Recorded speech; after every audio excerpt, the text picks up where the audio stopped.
Sinabi ng mga kapatid ko na mag-adventure daw kami. Wala na akong ibang maisip kundi ipasyal sila sa mga sikat na lugar dito sa Bohol.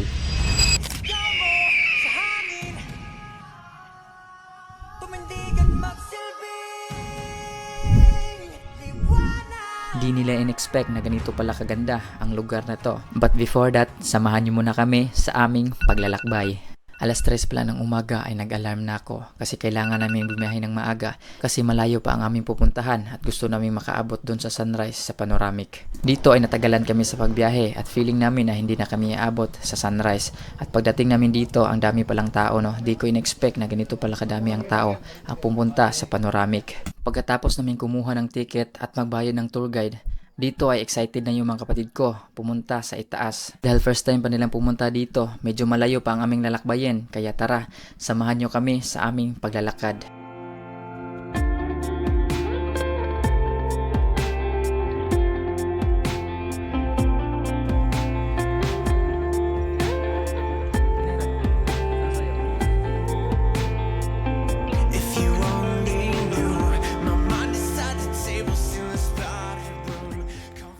Dito ay nasa taas na kami. Grabe, sobrang napakaganda sa lugar na to.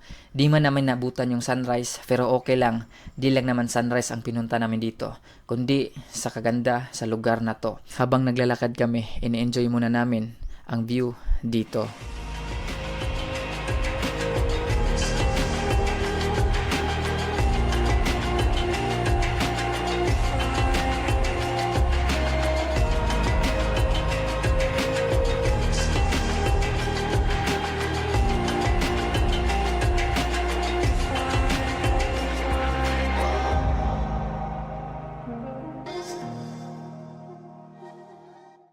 Karon mga man gay pauli na mi sa pauli kadong na pud mi sa Kandihay Falls, no.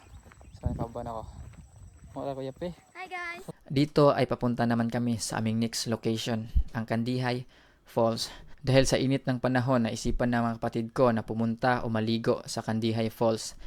Dito ay malayo pa lang kami, ay rinig na rinig namin yung pagbagsak ng tubig. Medyo mahirap yung daan kaya hinay-hinay lang kami sa pagdadrive. At sa pagdatingan namin, na-amaze talaga kami sa aming nakita.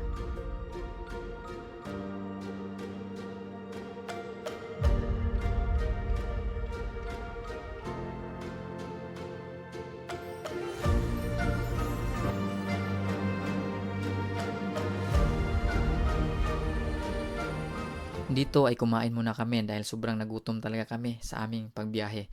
Pagkatapos namin kumain ay naligo na kami. Gusto ko sana magpalipad ng drone at kumuha ng maraming clips. Kaso palubat na yung drone ko at gusto kong enjoy yung araw na to kasi minsan lang kami makasama ng mga kapatid ko dahil sa sobrang busy sa pag-aaral at sa trabaho. Dito ay sinulit at in-enjoy namin ang kaganda sa lugar na to. Kasi medyo malayo kasi ito sa amin. Kaya di ko na pinalagpas, dinala ko talaga ang drone at ang kamera ko para makapture ang memories namin at makip ang video na to. Yun lang mga man, salamat sa panonood. Peace.